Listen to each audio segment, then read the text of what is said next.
Hi, my name is Joe Polyak, San Francisco Bay Area real estate agent with Rise Homes. I make videos like this for people like you who might be thinking about buying, selling, or investing in real estate. Today, we are doing a San Francisco real estate market update. We're going to be reviewing the data for January 2025, comparing that with the data for January 2024. This is for the city and county of San Francisco. We are also going to be looking at the data for single family homes, the data for condos, TICs, and co-ops. First and foremost, new listings. The number of new listings that hit the market in January 2024 was 185, and in January 2025, that number was 219. So that's an increase of 18.4% year over year. Pending sales last year was 106. This year, that number is 130. So that's an increase of 22.6% year over year. Sold listings last year was 91. This year, that number is 122. So that's an increase of 34.1% year over year. Looks like inventory levels up, new listings going up, but the amount of pending sales and the amount of sold listings really ate up all that extra supply. So the demand was there to eat up all the extra supply. So what did that do to median sales price? So last year, median sales price was $1.575. This year, that number is $1,422,000. And that's a decrease of 9.7% year over year. So a pretty significant price drop. Last year, the average sales price was $2,245,000, smidge under $2,246,000 actually. This year, January 2025, the average sales price for single family homes is $2,070,819. So that's a decrease of 7.8% year over year. Days on market last year was 58, and this year that number is 48. So even though it looks like a little increase in supply, but a major increase in demand still caused prices to go down year over year. So that's kind of interesting. And then days on market went down to 48. That's actually pretty high, but I guess it is because it's January. So January slows down a little bit. Active listings. There was 232 active listings last year, and then January 2025, there was 210. This is for active listings at the end of the month. So that's a decrease of 9.5% year over year. So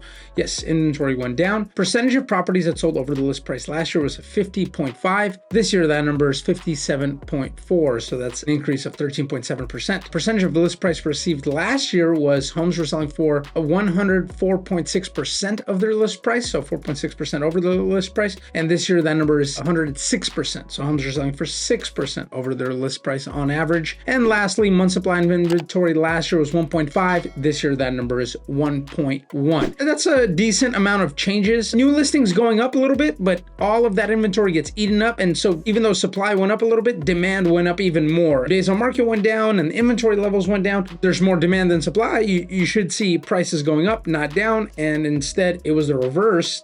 Prices went down. So that's kind of interesting to see. I think because most of these sales in January that closed escrow in January probably happened in December. Like the actual accepted offer happened in December. So the data that you see in a January data sheet like this is actually reflective of the market in December. I think that increase in demand caused a lot of people to maybe snatch up a lot of homes that were sitting on the market and maybe getting them below asking price or for a little bit better deal. So let's move on to condos, TIC, co-op activity. January 2024, there was 346 new listings that hit the market. January 2025, 407. So an increase of 17.6% year over year. Last year's pending sales was 153. This year, that number is 206. So an increase of 34.6% year over year. So that's pretty significant.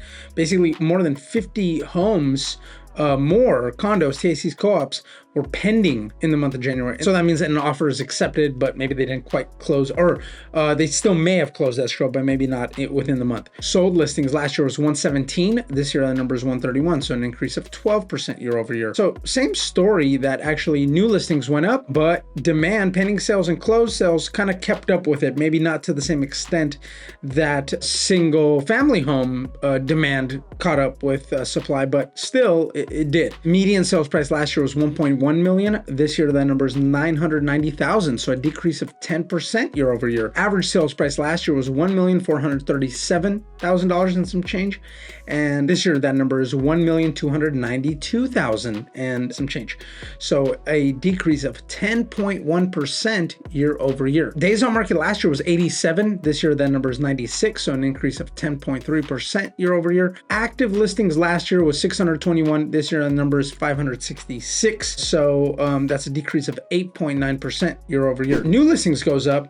Pending sales and sold listings, they caught up with that demand for the most part and even maybe surpassed it with the pending sales for sure. Median sales price goes down, interesting. And then average sales price goes down, interesting. Again, I think we're seeing kind of that same thing. Days on market goes up 96 days. I think we're seeing the same thing where it's a December market. So a lot of the people that bought in December were kind of snatching up some of that leftover inventory from previous months that maybe sat on the market, was overpriced initially, had some issues with it. Eventually, ultimately, those sellers decided, hey, let's just sell it for a little bit of a discount. And I think that's what caused that kind of dramatic drop in price year over year, at least here. And so a little bit slow down. I mean, 3 months average days on market is pretty high, a little bit over 3 months. But here's, continues to be a bright spot is that I remember post-pandemic, we saw active listings, inventory levels up to over 1,000, 1,100, 1,200, I believe, maybe even 1,300. Whereas now we're at 566. It keeps every month being eaten away. We're entering that spring market. I think we're going to keep seeing that, new listings are going to hit, but I think demand is going to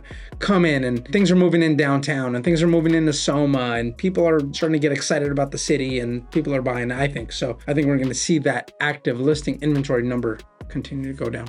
Percentage of property sold over the list price last year was 19.7%. This year, that number is 17.6%. Last year, percentage of list price received was 96.8%. This year, that number is 98.4%. Not a lot of changes there. Last year, month supply of inventory 3.4. This year, that number is 2.8. So slowly, we are entering what is technically considered a seller's market whenever you have month supply of inventory, I believe less than 4 months. I hope you enjoyed this video. If you did, please don't forget to hit the subscribe button, hit the like button. Feel free to leave any comments with any feedback, questions, and I'm happy to respond to you. And of course, if you're thinking about buying or selling real estate anywhere in the San Francisco Bay Area, please don't hesitate to reach out. I would love to help you. Thanks again.